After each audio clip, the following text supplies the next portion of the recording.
Assalamualaikum warahmatullahi wabarakatuh. Perkenalkan, nama saya Erdia Puspitayu dengan NIM C0C01908 dari Prodi Akuntansi Fakultas Ekonomi dan Bisnis Universitas Jambi. Baiklah, kali ini saya akan menjelaskan materi tentang akun-akun transaksi dalam siklus penggajian dan personalia, fungsi terkait pengujian pengendalian dan pengujian substantif, di mana di dalamnya saya akan menjelaskan tentang perbedaan siklus penggajian dan personalia, akun-akun, fungsi, dan bagaimana pengujian pengendalian substantif, serta pengujian rinci saldo. Baiklah, yang pertama kita masuk kepada perbedaan siklus penggajian dan personalia. Dalam audit yang umum, perbedaan utama antara siklus penggajian dan personalia meliputi yang pertama, hanya ada satu siklus transaksi untuk penggajian. Maksudnya, sebagian besar siklus hanya memasukkan setidaknya 2 kelas transaksi. Sebagai contoh, siklus penjualan dan penagihan masukan, baik transaksi penjualan maupun penerimaan kas. Yang kedua, transaksi pada umumnya jauh lebih signifikan ketimbang akun neraca yang terkait. Akun yang terkait dalam penggajian seperti penggajian akrual dan potongan pajak biasanya bernilai kecil dibandingkan dengan total transaksi selama tahun bersangkutan. Dan yang ketiga, pengendalian internal terhadap penggajian sudah efektif bagi hampir semua perusahaan, baik perusahaan kecil sekalipun. Selanjutnya kita masuk kepada akun-akun transaksi dalam siklus penggajian dan personalia. Tujuan keseluruhan dari audit siklus penggajian dan personalia adalah untuk mengevaluasi apakah saldo akun yang terpengaruh oleh siklus tersebut telah diyakini secara wajar sesuai dengan prinsip akuntansi yang diterima. Umumnya jenis-jenis akun yang mempengaruhi adalah: yang pertama ada beban gaji dan upah, yang kedua pajak penghasilan ditanggung perusahaan dan tunjangan pegawai, yang ketiga kewajiban berupa hutang pajak penghasilan pegawai, dan yang terakhir yang keempat akun sejenis yang berhubungan dengan penggajian. Selanjutnya, fungsi terkait dalam siklus penggajian dan personalia. Yang pertama, fungsi bisnis, personalia, dan kesempatan kerja.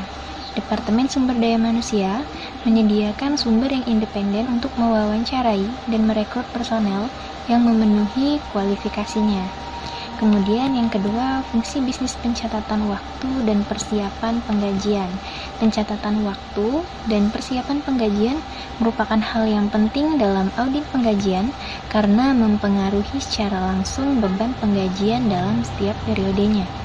Kemudian yang ketiga, fungsi bisnis pembayaran gaji.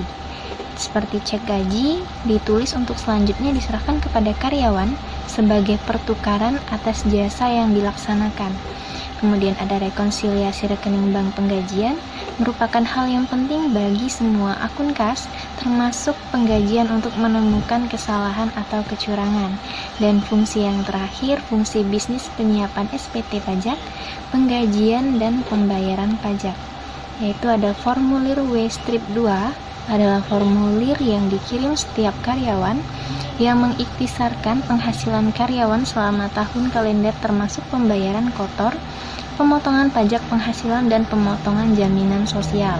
Kemudian juga ada SPT pajak penghasilan, adalah formulir yang diserahkan ke unit pemerintah lokal untuk menunjukkan pembayaran pajak yang dipotong oleh perusahaan. Selanjutnya, pengujian pengendalian dan substantif serta pengujian rinci saldo. Pengujian pengendalian merupakan pengujian yang dilaksanakan terhadap rancangan pelaksanaan suatu kebijakan atau prosedur struktur pengendalian internal. Pengujian ini dilaksanakan auditor untuk menilai efektivitas kebijakan atas prosedur pengendalian untuk mendeteksi dan mencegah salah saji material dalam suatu asersi laporan keuangan. Pengujian pengendalian memfokuskan diri pada 2 hal, yaitu tipe pengujian sudahkah secara konsisten sepanjang tahun, dan siapa yang menerapkan pengujian pengendalian.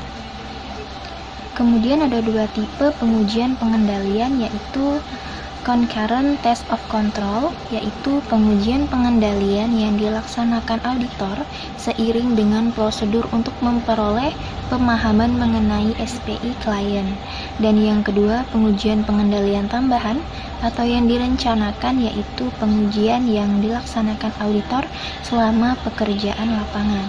Kemudian pengujian rinci saldo adalah pengujian yang berfokus pada saldo akhir buku besar, baik akun laporan posisi keuangan atau laporan laba rugi. Contohnya konfirmasi saldo pelanggan menyangkut piutang usaha dan melaksanakan stok opname pada persediaan.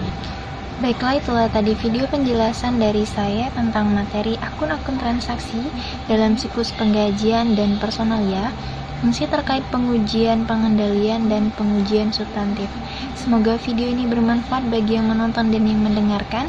Apabila saya ada salah kata, saya mohon maaf. Terima kasih. Wassalamualaikum warahmatullahi wabarakatuh.